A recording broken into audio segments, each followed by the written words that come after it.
نے شکوہ کر کے کہا کہ اتنے سخت آدمی کو بنا کے جا رہے ہو. تو آپ نے فرمایا رب پوچھے گا نا ابو بکر سے. اور وہاں جو آپ کے جملے ہیں وہ بڑے شاندار ہیں. آپ فرمانے لگے میں دنیا سے جا رہا ہوں اس وقت تو اس عالم میں تو بڑا جھوٹا آدمی بھی سچ بولنے لگتا ہے اور میں تو ہوں ہی صدیق. فرمانے لگے رب کریم اگر مجھ سے پوچھے گا نا کس کو محبوب کی امت کا نگران بنا کے آئے ہو تو میں عرض کروں گا مالک جو تیرے محبوب کی امت میں سب سے بہترین آدمی تھا اسے بنا کے آیا. اور پھر حضرت عمر نے بھی اس کو نبھایا. ان تؤد الامانات الی اہلھا, امانتیں اہلوں کے حوالے کرو, نا اہلوں کے حوالے نہ کرو. حضرت عمر رضی اللہ تعالیٰ عنہ سے کہا گیا آپ کا اپنا بیٹا بھی تو نیک ہے نا, اسے بنا دیں. آپ فرمانے لگے بنانے کی بات دور کی رہی, میرا بیٹا خلافت کے مشورے میں بھی شامل نہیں ہو. حالانکہ حضور نے فرمایا تھا ان کے بیٹے کے لیے راجل صالح ہوں, تیرا بیٹا نیک آدمی, میں مشورے میں بھی شامل. کیوں؟ فرمایا اس نے تو ایام طہر میں اپنی بیوی کو طلاق دے دی تھی. جسے بیوی کو طلاق دینے کا طریقہ نہیں آتا اسے مسلمانوں کا نگران بنا دو, یہ کیسے ہو سکتا ہے؟ یہ دیانتدار لوگ تھے. اپنی زندگی میں ان چیزوں کو غور سے دیکھیں. اور جو بات شروع کی تھی پھر اسی پر آتا ہوں, اپنے کام کا لطف لیں, اپنے کام کا مزہ لیں, اس کا سرور حاصل کریں, اس کا ذائقہ. میں کراچی میں تھا, ایک ادارے کا دستار فضیلت کا جلسہ تھا, تو مجھے مفتی صاحب میرے کان میں کہنے لگے کہ بچے پڑھائی پر توجہ نہیں کرتے. میں نے ان سے کہا جو توجہ نہیں کرتا اس کی پڑھائی چھڑوا دیں, اسے کہیں جس طرف تیری توجہ ہے تو وہ والا کام کر لے. جن کو جبرن پڑھاؤ گے وہ کل کو تبلیغ کیا کریں گے؟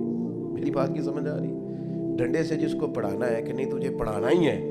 اور یہاں ایک صاحب اپنے بچے کو لے کے آگے مار مار کے صحیح حفظ کرانا ہے. تو میں نے کہا نہیں پڑھتا تو کچھ اور کرا لیں. کہنے لگے ہماری بخشش کا بھی ذریعہ بن جائے گا. تو میں نے کہا آپ خود اس طرح کے عمل کریں نا, اللہ بخشش کے اسباب پیدا کرے. اپنی بخشش اس پہ ڈال رہے ہیں اور اس کی حالت یہ ہے کہ وہ چوتھے دن دوڑ جاتا ہے. تو بوجھ بنا کے کوئی کام نہیں کریں, کام کا مزہ لیں, انشاءاللہ تعالیٰ سکون حاصل ہوگا. ہماری طرح کا ماحول بنائے نا جی. پابندی لگاتے تھے سارے گھر والے نہیں پڑھنا, چوری پڑھتے تھے, چوری. لیکن بغاوت کر کے پڑھنے میں اور تھوڑا سٹائل ذرا ہٹ کے برساتاں وچ میں خانے دی چھت اتے بہ کے پیتی ہے. میں پہلا واہ نہ رنداں تو جنہ کھلی بغاوت کیتی ہے. منافقہ ہار نہ چایا بار مسلے دا نہ بڑی کدے نہ نیتی ہے.